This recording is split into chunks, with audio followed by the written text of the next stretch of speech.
처음엔 물이고 흙이며 바위였던 것들이 강이 되고 땅이 되고 산이 되어 사람의 삶을 받아들이면 그것은 삶의 터전이 된다.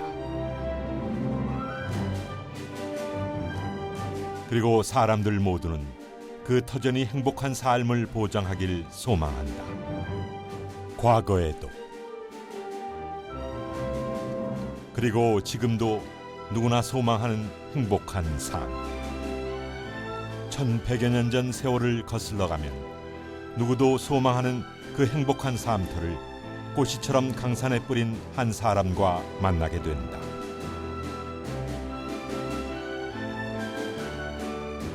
하늘과 땅, 그 천지의 길을 일구어 사람의 길을 열었던 사람.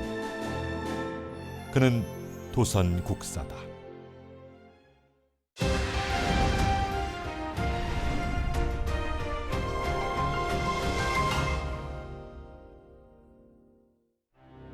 최고봉 809m 천왕봉 산구비가 높고 낮은 산줄기를 굽이치는 월출산.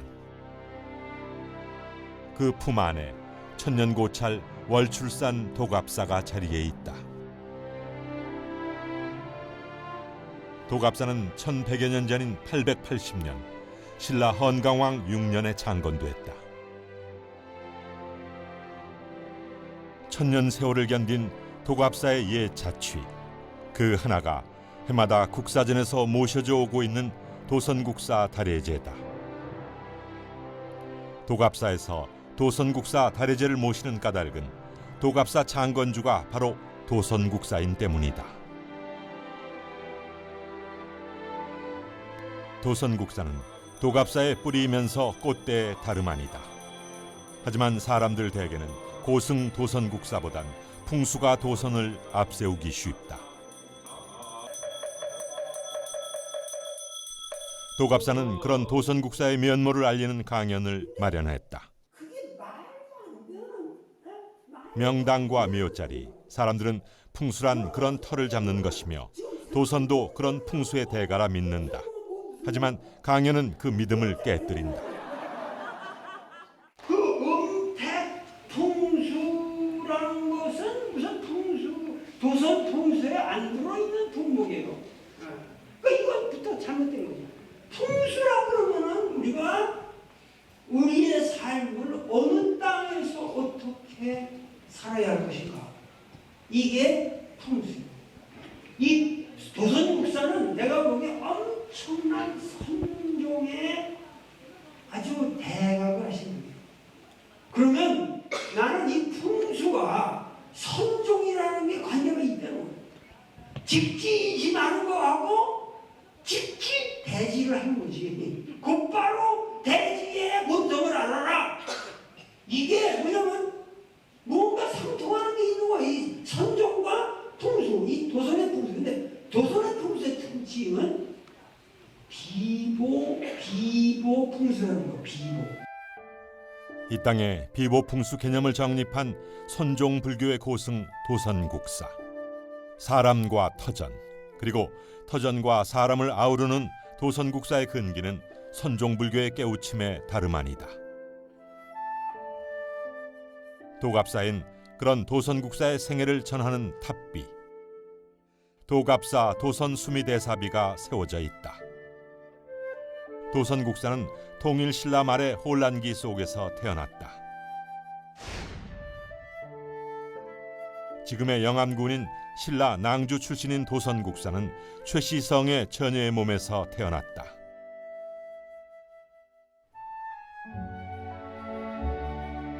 덜어는 허황되다 하고 덜어는 전설일 뿐이라 외면하는, 그래도 도선국사의 탄생 설화가 현실에 살아 지천에 피어있는 곳.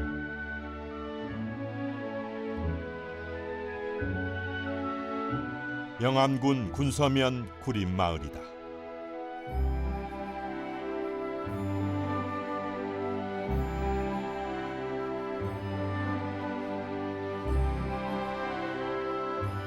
마을을 찾는 이들의 발길을 인도하는 입석 하나. 그것이 인도하는 곳에 국사암이란 바위가 자리해 있다. 1100여 년 세월을 건너 오늘도 만나는 구림마을의 설화. 국사암은 도선국사의 그 탄생 설화가 현실이 된 현장이다.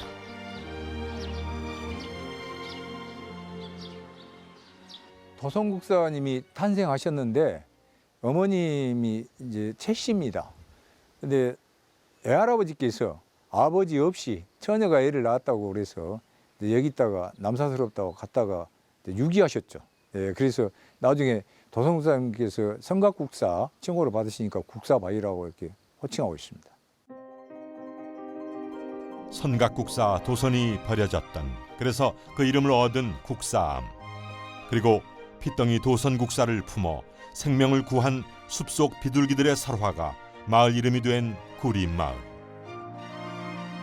이곳 사람들은 국사마을이자 그 국사를 구한 비둘기 마을인 이곳을 성스러운 곳으로 여긴다. 그리고 구림리 자연마을 성기동은 아예 성스러운 기운 서린 마을이란 뜻으로 이름을 삼았다. 도선국사와 백제 왕인박사 두 성인이 탄생한 마을. 이곳 성기동엔 도선국사의 탄생지를 알리는 표석이 자리해 있다. 도선국사의 집터라 전하는, 그러나 지금은 폐허의 집자리만 남은 곳. 세월을 버티며 도선국사의 탄생지를 알리는 표석. 그 표석은 이곳이 최 씨의 옛 정원이라 밝히고 있다. 조 씨의 풀밭으로 변한 옛 최 씨 정원.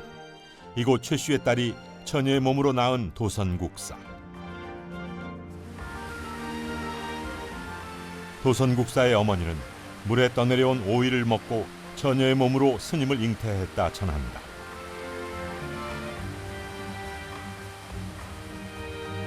신비하고 기이한 설화와 소문들.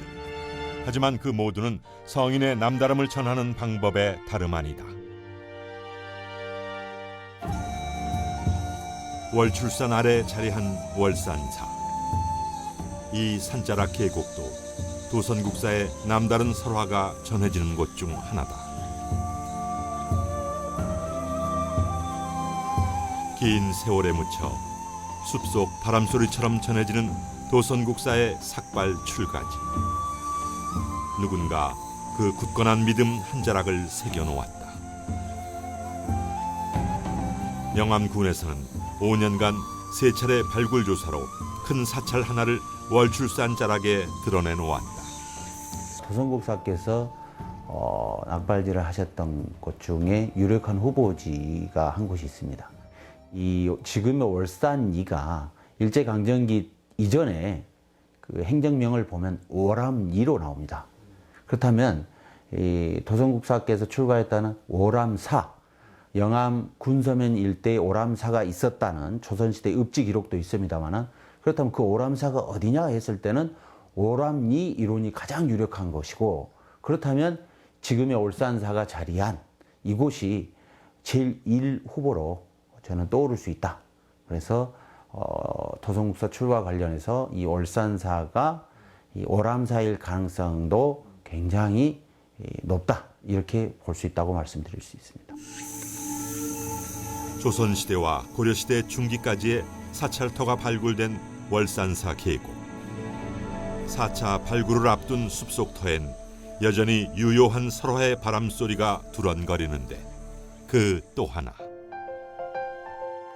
동문서는 도선국사의 남다른 면모를 전하고 있다.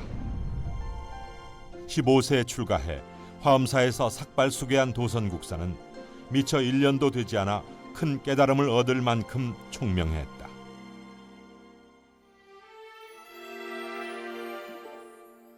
도선국사가 15세에 출가할 당시 화엄사는 교종 사찰이었다. 신라 국교인 불교는 곧 교종 불교였으며, 화엄사는 수계 의식을 행하는 계단을 갖춘 교종 불교의 중심 사찰 중 하나였다.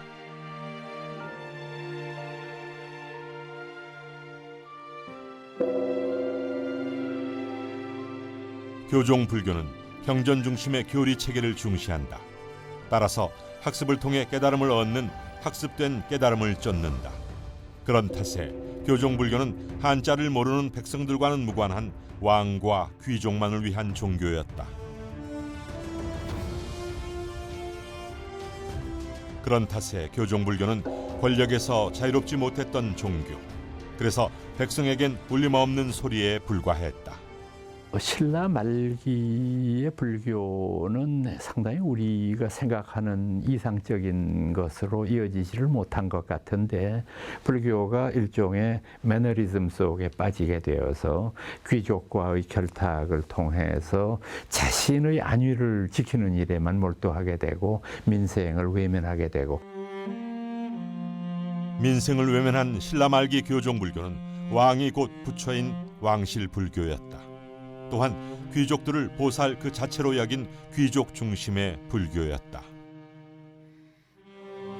왕은 왕실의 안녕을, 귀족들은 가문의 번영을 위해 사찰을 짓고 곳간을 백성들의 세금으로 채웠다. 나라의 진수성찬이 백성의 땀과 눈물로 차려지던 혼란기. 그 상황을 짐작해 하는 신라 장적은 세금 징수 목적으로 마을의 가구수, 가축수, 잣나무 수까지 기록한 문서다. 이렇듯 민심을 저버린 신라 말의 권력, 그것은 위기와 도전의 다른 이름이었다. 왕권을 둘러싼 끊임없는 다툼으로 인해 가지고 중앙 권력이 와야 되는 그런 그 상황이라고 볼 수가 있거든요. 후족 세력들이 더 득세를 하는 또 그런 상황이었고요. 그리고 또 골품제도 또 와야 되고 있었고요. 이런 와중에서 불교계도, 그러니까 특히 이제 그 당시에 교종이었겠죠. 이제 화엄이나 유식과 같은 교종계도 불교 어떤 본연성을 좀 잊고 또 중앙 권력과 중앙 귀족들과 결탁해가지고 좀 타락의 길을 걷고 있는 그런 시대 상황이라고 볼 수 있죠. 타락한 불교와 중앙 권력의 붕괴, 후삼국 시대는 거기서 태동했다. 전장터로 뒤덮인 전국토에서 전란과 수탈로 고통받던 백성들의 삶과 상처들. 도선국사는 그 혼란기를 목격하며 체감했다. 그리고 신라 문장가 최치원은 그 참혹함을 기록으로 전하고 있다. 전란 희생자들의 극락왕생을 전돌에 새겨 기원한 해인사 묘길상 탑지. 그 문장 속에 별만큼 질비하다던 원한들. 그래도 그 한을 달래줄 희망은 싹트고 있었다. 그것은 선종불교의 태동이었다. 가지산 보림사는 그 선종불교와 가장 먼저 인연이 된 사찰이다. 보림사는 1160여 년 전에 신라 허난왕의 권유로 중창된 선종 사찰로, 당시 중창주는 한국 불교 최초로 선종을 도입한 도의선사의 2대 법손 채증이었다. 그렇다면 교종이 신라 불교의 모든 것이었던 당시 선종불교 도입은 어떤 의미였을까? 선종은 교의 별전, 부처님의 가르침인 교 이외에 별도로 전하는 것이 있다는 거예요. 그리고 이것은 분리문자, 문자를 세우지 않는다는 거죠. 그럼 어떻게 해야 되느냐? 직지인심, 곧바로 사람의 마음을 가리켜서 견성성불, 성품을 보고 부처를 이룬다. 뭐 이런 입장이니까요. 뭐 돈이나 지식이 없어도 마음 하나 깨치면 되는 거니까요.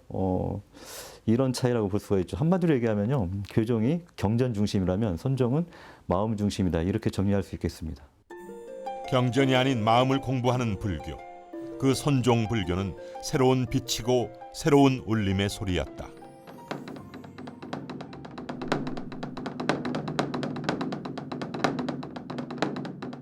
마음을 곧바로 가리킨다는 직지인심.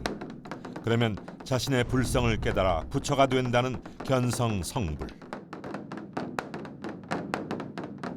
내 마음속 부처의 성품을 깨우치면 나도 부처가 된다는 선종의 이 새로운 교리는 신라 사회에 어떻게 받아들여졌을까? 누구에게나 깨달음의 길이 열려 있다고 하는 법문은 참 매력적인 거거든요. 보통 우리들이 교학에서 공부 많이 한 스님들 보면 어렵잖아요. 알아듣지 못할 말하고 뭐 점잖고 뭐 한문 개송 읊어대는데 이게 무슨 소리인지 알아들을 수도 없는데, 이거는 그런 것들을 편견을 깬다는 의미에서 큰 주장자로 치는 소리 같은 거는 졸다가도 껌뻑 깰 정도로 정신이 들고 대중적이잖아요. 그리고 앞서 말씀드렸던 대로 깨달음을 얻는 과정이 굉장히 담백하다고 하는 면이 대중적인 인기를 얻을 수 있는 계기가 되었다고 생각합니다. 대중적 인기를 얻어가는 선종불교의 영향력. 그것은 중앙 권력과 결탁된 교종과 달리 지방 호족들의 지원을 받는 이유가 된다. 보림사 철조 비로자납을 좌상은 그 한 예로 지방 장흥의 보림사를 호족 세력이 지원하고 있음을 알게 한다.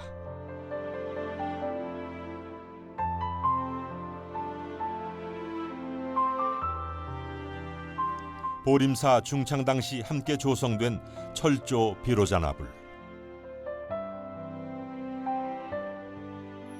이 불상은 지금의 광주광역시인 무주장사부관 김수종의 시주로 주조됐다.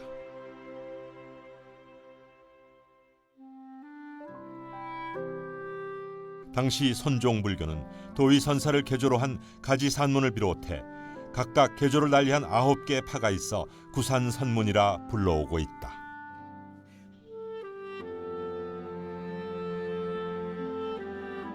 그중 독리산문의 본사는 전남 곡성의 독리산 태안사다.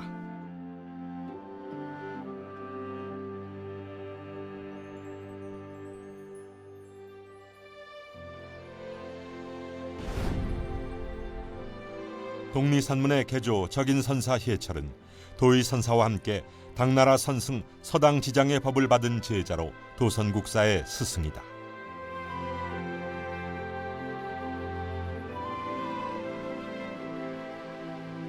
도선국사는 20세 때 글자와 교리에 얽매인 교종을 떠나 이곳 태안사 희해철선사 문화에서 선종으로 개종했다.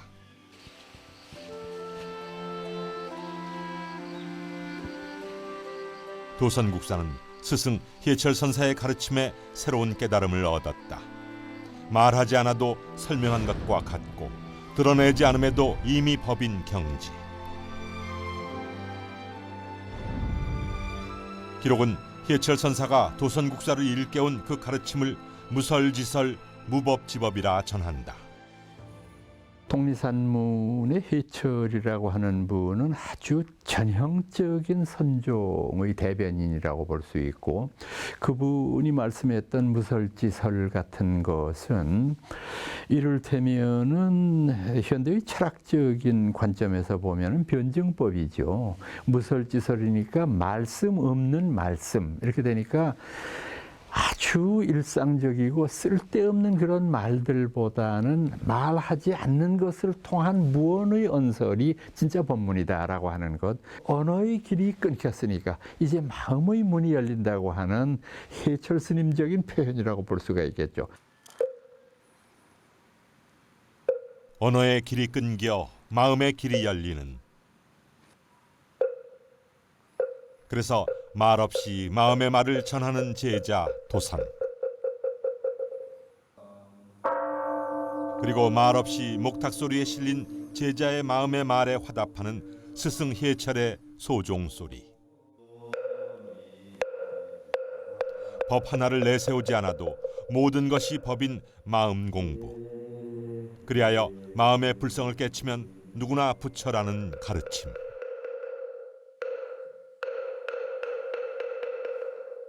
도선국사는 스승 희해철선사의 그 가르침을 깨우쳐 수제자가 된다. 적인선사 희해철의 행적을 기록한 대안사 적인선사탑비는 제자 도선국사의 스승 희해철선사의 인연을 새겨 전한다. 탑비에 새겨 전하는 적인선사 희해철의 자취, 거기서 만나는 제자 도선에 대한 마음자리, 도선을 수제자로 삼아 바루를 전수한 희해철선사. 선사는 선종으로 개종한 제자 도선에게 교종불교와 다른 선종불교의 남다름, 그 의미 또한 바로와 함께 전수했을 것이다. 법관의 부처님께서 당신이 깨친 진리를 온 대중들이 알아둘 수 있게 개방을 했거든요. 불교는요, 특정 소수를 위한 가르침이 아니라 모든 사람들을 위한 가르침이라고 하는 것은 부처님들 정신의 대전제입니다. 그런 점에서 사람은 태어나면서부터 누구나 성별이나 피부, 국적에 관계없이 모든 사람은 불성을 갖춘 아주 고귀한 존재라고 하는 게 부처님의 정신인데요. 그 부처님의 정신을 신라 말 때 그 선불교를 들여온 분들이 신라 사회에 소개를 했던 거죠. 당시 선불교를 들어온 그 선사들은 신라 사회의 골품제이죠. 신부제도를 아주 강하게 비판을 합니다. 왜냐하면 부처님 자신도 출수행에 의해서 신분이 결정되는 것을 아주 강하게 또 비판을 했거든요. 모든 대중에게 열린 개방성, 그리고 누구에게나 불성이 있다는 평등성, 그리고 나아가 선종 불교를 특징 짓는 다른 한 가지, 그것은 풍수였다. 희철 선사는 당나라 유학 당시 수행 과정의 하나였을 풍수 개념을 태안사에 그대로 적용했다. 독리산 태안사가 위치한 터는 봉황이 날아와 내려앉는다는 명당으로 풍수 용어로 봉황귀소형이라 부른다. 그런 이유로 태안사 주위는 오동나무 숲에만 앉는 봉황이 머물 수 있게 오동나무를 심어 둘렀다. 그리고 봉황의 꼬리에 해당하는 자리에 일주문을 세워 그 명칭도 봉황문이라 희연판에 새겼다. 그런데 봉황이 내려와 앉는 봉황귀소형은 봉황이 알을 품고 머무는 봉황포란형 터에 비해 그 기운이 약하다. 때문에 약한 땅 기운을 북돋아 보충할 방편으로 돌무지로 탑을 삼은 비보탑을 세워놓았다.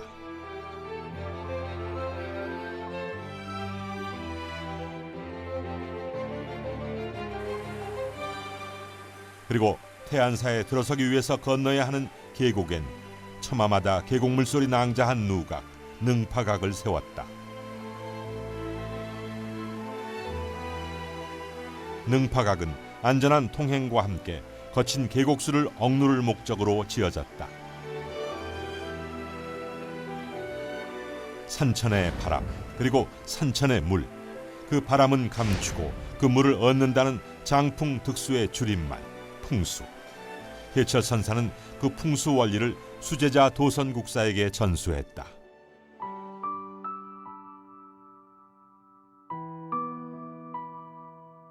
옥룡사는 도선국사가 중창하고 35년을 주석한 사찰이다.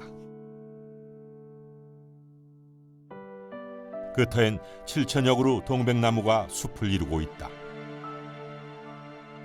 1100여 년 전 도선국사가 심었다는 동백나무들. 그렇다면 수령 1000년 이상의 동백나무들이 숲을 이루어야 하는데 지금의 동백나무들은 그 후손들이다. 꽃 피고 저 씨앗으로 대물림한 1000년 세월. 그렇게 꽃들은 다시 필 것에 대한 약속과 믿음으로 낙화한다. 그 약속과 믿음, 그것은 씨앗이다. 희철 선사의 도선국사에 대한 믿음, 그 씨앗 하나가 풍수였다. 뒤로 산이 병풍처럼 쭉 둘러싸고 있고 앞은 전망이 탁 트여 있고 그래서 거의 남양에 가깝고 그래서 가장 쾌적한 땅이죠. 그리고 여기는 산 정상 부근에 있기 때문에 논으로도 쓸 수 없고 밭으로도 쓸 수 없고 그래서 수도하기 가장 적절한 터입니다. 수도하기 가장 적절한 옥룡사터를 감싼 왼쪽 산 좌청룡과 오른쪽 산 우백호. 하지만 옥룡사터는 그 좌청룡 우백호의 조화가 완벽하지 않다. 왼쪽 산 좌청룡 중간이 가라앉은 형태다. 동백나무 숲은 그 지세를 보완하기 위한 도선국사의 방편이었다. 동백나무 숲이 없었다면 뒷산을 마주해 대문을 열어젖힌 형태가 된다. 이 동백이 없다 생각해 보십시오. 저쪽 산 너머 그대로 보입니다. 그러면 여기서 보면 여기 동쪽이기도 하지만 북동쪽이 됩니다. 이 바람이 그대로 들어오게 되고 또 심리적으로도 굉장히 좀 화하고 불안하죠. 이것을 동백나무를 심어서 그 비보숲을 만들어서 완벽하게 하나의 그 울타리가 되게 한 것이 하나 있겠고요. 지금은 그 우리가 동백기름, 저 어린 시절만 해도 동백기름은 그 기름 장사 팔러 다녔습니다. 어머니들의 기름 이걸로 그 당시 아주 요긴하게 식용으로 쓰이고 여인의 미용 그 머리 기름으로 쓰기도 하였고 그 당시도 그런 어떤 다중적인 목재를 가지고 심었던 유실수도 되겠고 또 비보수가 될 수 있었던 것이고요.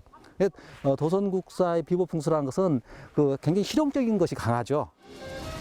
부족함을 고쳐 실생활에 적용하는 실용성. 고려국사 도선전은 실생활에 적용하는 그 실용성을 사람과 산천에 비유하고 있다. 병든 몸에 혈맥을 찾아 침을 놓듯 절과 불상을 세우는 실용성. 도선국사는 그것이 바로 비보라고 밝히고 있다.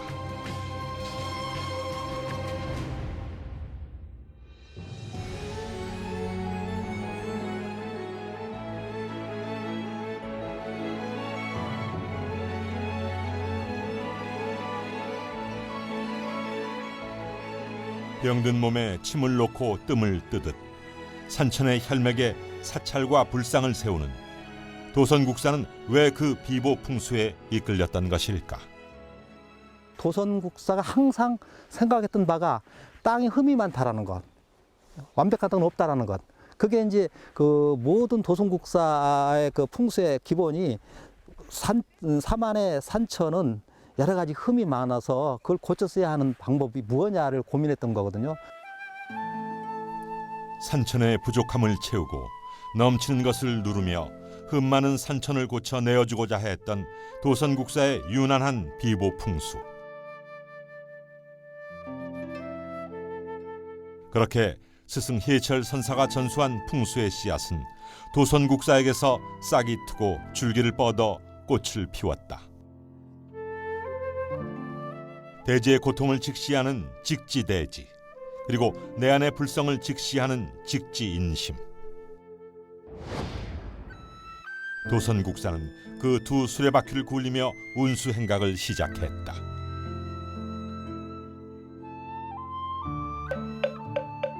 그때는 스승 해철의 문화에 든 지 3년 만인 23 나던 해였다.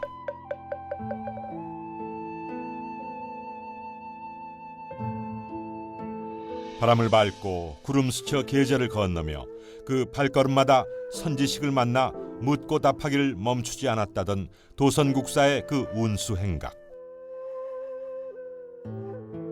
그 운수 수행은 15년이나 이어졌다.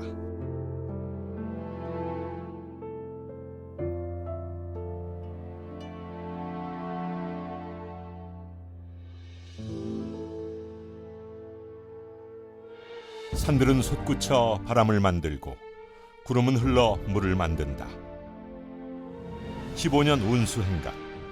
도선국사에게 있어 그것은 단순한 걸음 수행이 아니었다. 치열한 선수행이었으며 산천의 바람과 물, 그 풍수와의 교감이자 중대한 전환점이었다.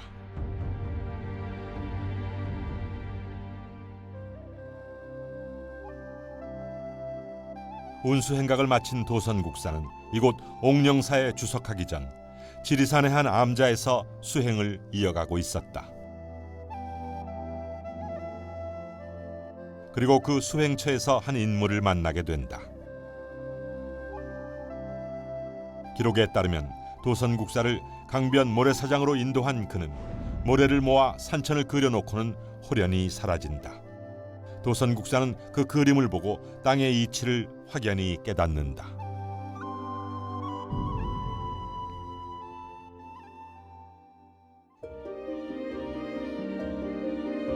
전라남도 구례군을 적시는 섬진강. 도선국사가 만난 그 기이한 인물이 도선국사를 이끌고 도착한 강변. 그 강은 바로 섬진강이다.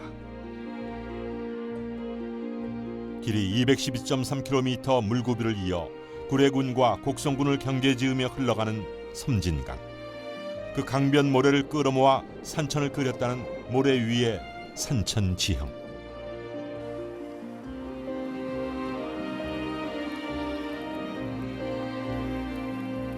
그리고 그 그림으로 땅의 이치를 확연히 깨달은 도선국사. 하늘의 모래에서 비롯된 백사장처럼 순간의 깨달음으로 자신의 풍수 세계를 완성한 도선국사와 한 인물의 인연. 그것에 대해 한편으론 도선국사의 당나라 유학이라고 하고 또는 섬진강 뱃길 교류를 통한 당나라 풍수가의 전수라고도 하지만 추측에 불과할 뿐이다.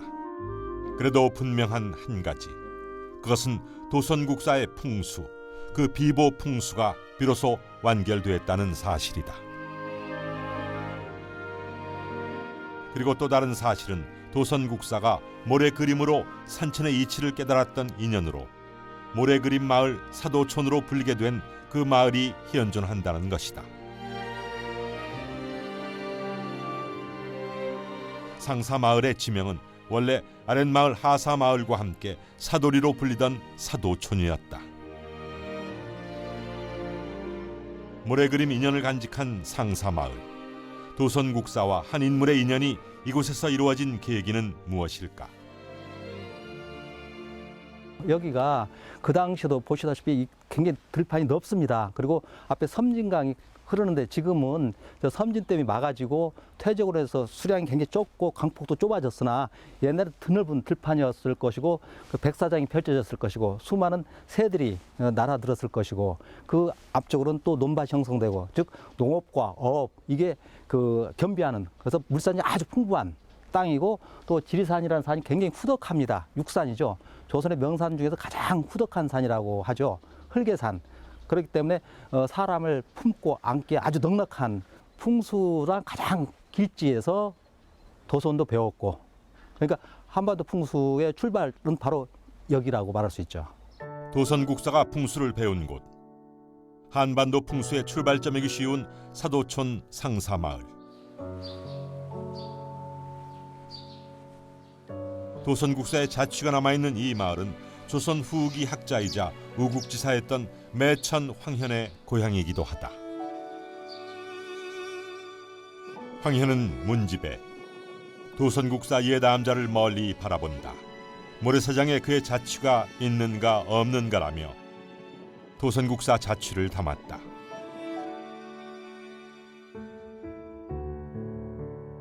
매천 황현의 문집에 살아있는 도선국사의 옛 암자, 그곳이 바로 오산 사성암이다.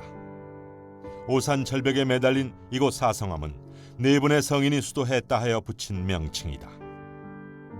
의상대사와 원효대사 그리고 도선국사와 진각국사가 차례로 수행했다 전하는 사성암. 이곳에서 굽어 보이는 사도마을에서 매천 황현은 도선국사의 수행체였던 이곳 사성암을 떠올린 것이다.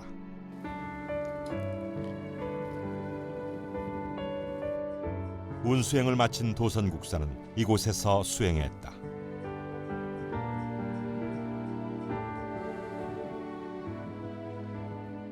도선국사는 전쟁과 수탈, 그 고통과 상처로 사무치는 현장의 목격자였다.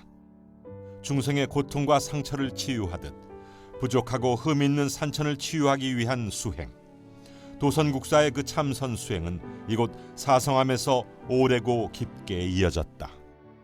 풍수에 대한 공부도 어느 정도까지는 단계에 따라서 누구든지 할 수 있는 거지만 그 이상의 공부는 수행이에요.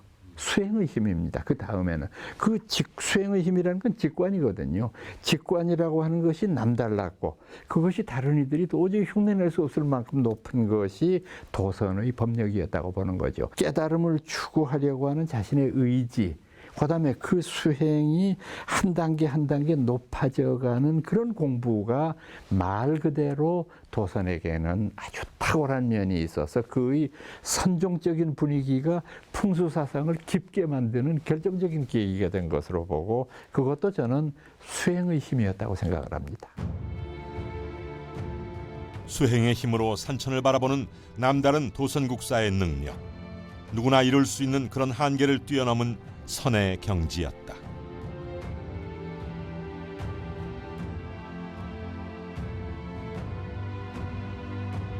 그리고 그것은 또한 마음 그릇에 담은 법력이었다.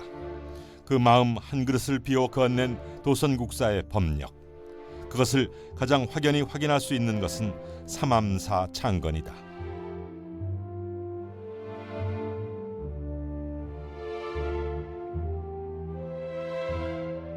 도선국사가 창건한 구례군 옥룡면의 운암사. 이곳 우남산은 지리산주 성모 천왕이 세계에 암사를 지어 전쟁을 그치게 하라는 말에 따라 도선국사가 창건한 삼암사 중 하나다. 삼암사는 삼국 통일로 전쟁을 그치고자 한 도선국사의 서원이었다. 그런데 삼암사는 왜 전라도에 집중됐을까? 풍수가 지향하는 게 뭐냐? 불교가 전 국토를 극락화하는 것이 목적이라고 한다면 풍수는 전 국토를 명당화하는 것입니다. 명당이라고 하는 것은 삶이 편안한 땅을 말하는 거거든요. 그래서 극락과 명당이 하나로 합치되는 지점이죠. 그게 이제 늘 도선이 화두로 삼았던 부분이고. 모두가 평등한 불국토. 도선국사가 마음그릇 비워 건넨 또 다른 서원은 민생구제였다. 소외된 지역의 사찰 창건, 그것은 곧 경제활동인 때문이다.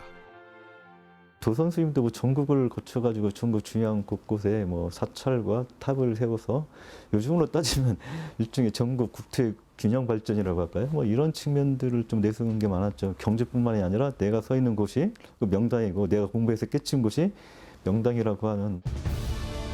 내가 서 있는 곳이 명당이고 내가 깨우친 곳이 명당이라는 생각. 그리하여 터를 정한 3,800개의 비보 사찰자리도 그리고 새롭게 지은 500개 사찰터 모두는 도선국사가 고치고 어루만진 명당이다.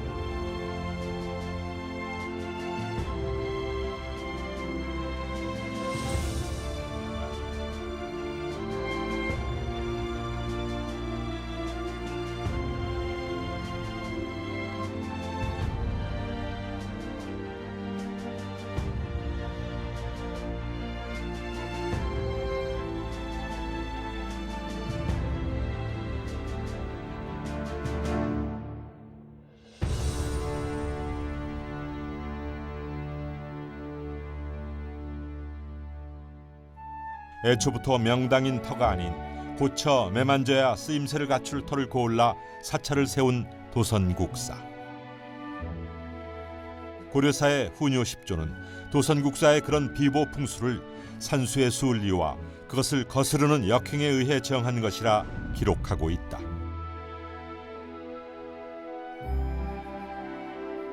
나아가 국군에 해가 되지 않도록 도선국사가 정하지 않은 곳엔 사찰 짓는 행위를 금하고 있다. 그럼에도 함부로 사찰을 세우는 일이 빈번하자 따로 산천 비보 도감을 두어 도선국사가 정하지 않은 자리의 사찰들은 허물어 폐찰시킨다. 산수의 이치에 따라 도선국사가 세운 500개의 사찰들. 그 하나가 화순 운주사다. 여느 사찰과는 사뭇 다른 부처상과 탑들의 공간. 그래서 천불천탑으로 불리는 운주사 도량은 눈길 닿는 지천이 불상들이다.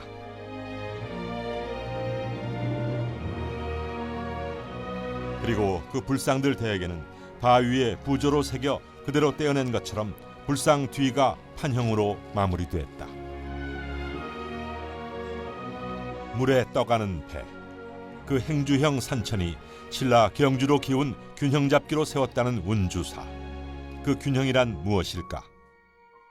도선국사가 살았던 그 시대에 보면 여기 화순 운주사 또는 이 전라도 일부 이쪽 광양이나 이쪽은 그 권력에서 소외된 지역입니다. 네. 그래서 그 정말 그 권력이 소외된 가난한 사람이 또는 살았던 부분이 되겠고요. 그래서 도선국사는 이 화순 운주사 이 일대를 그런 어떤 그 미래에 있음직한 그 이상적인 나라, 그 불국토가 되겠죠. 불교적 관점에서는 그 불국토를 실현시키는 하나의 그 가장 모델이라 할까, 이런 이상적인 나라를 상징화한 것이 바로 천불천탑이 되겠습니다. 천불천탑이 상징하는 불국토. 그 이상향을 실현하기 위해 모였던 이들은 누구였을까? 알 수 없는 그들의 정쪼는 소리 만개했을 천불천탑의 운주사. 서툴게 빚어 불경스럽기까지 한 불상들의 도량. 그 운주사는 불상이란 이런 것이란 법 없이도 그 자체로 불상인 무법지법의 도량이며 말하지 않아도 정쩌는 소리 그 자체로 말인 무설지설의 도량이다.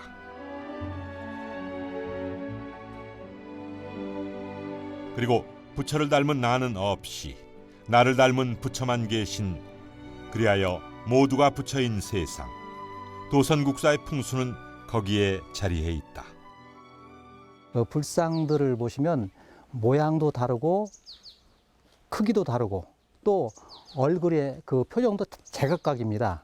그리고 이게 예술적으로 이 불상들이 유명 사찰에서 볼 수 있는 그런 훌륭한 불상이 아니고 굉장히 소박하면서 약간 뭔가 좀 부족한 듯 그런 모습을 가지고 있습니다. 하나도 같은 것이 없습니다. 이건 뭘 의미하느냐면 이 불상들이 그 당시 도선국사가 살았던 그 시대 전후의 그 백성들 또는 그 민초들의 모습을 그대로 형성한 것이죠. 즉 도선국사의 풍수의 핵심은 그러한 그 민초들 백성들이 결국은 부처가 될 수 있다. 그래서 그것이 바로 이루어진 것이 불국토가 될 수 있다. 이게 도선국사의 불교 사상과 풍수 사상은 이게 불국토와 전국의 명당이 하나가 되는 것인데 거기에 주체 세력이 바로 그 백성들 또는 그 가난한 그 비지배 계층들이라는 거죠. 그러한 모습들이 바로 이 천탑에 나타나 있습니다. 불국토와 명당이 하나 되는 세상. 그리하여 내가 깨우친 곳이 불국토가 되고 내가 서 있는 곳이 명당이 되는 세상.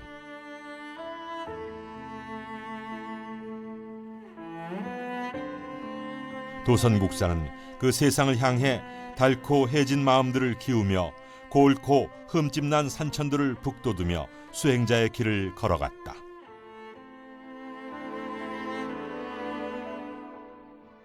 도선국사는 그 세상 끝에서 무엇을 보고자 했을까? 선종을 공부했던 도선국사의 기복은 어떤 것이었느냐? 적어도 나라를 위한 거였어요. 우리의 토지가 이렇기 때문에 우리나라를 건강하게 하기 위해서는 이렇게 해야 된다라고 하는 불교 발전과 국가 발전과 더 나아가서는 중생의 행복이라고 하는 그런 심리가 기본에 깔려 있는데 백성들이 좀 더 이 땅에서 죽어서가 아니고 이 땅에서 편하게 살 수 있는 그 희망, 메시지를 줬기 때문에 도선풍수가 살아왔고 지금에 더 우리에게 필요한 것은 바로 그 부분이죠.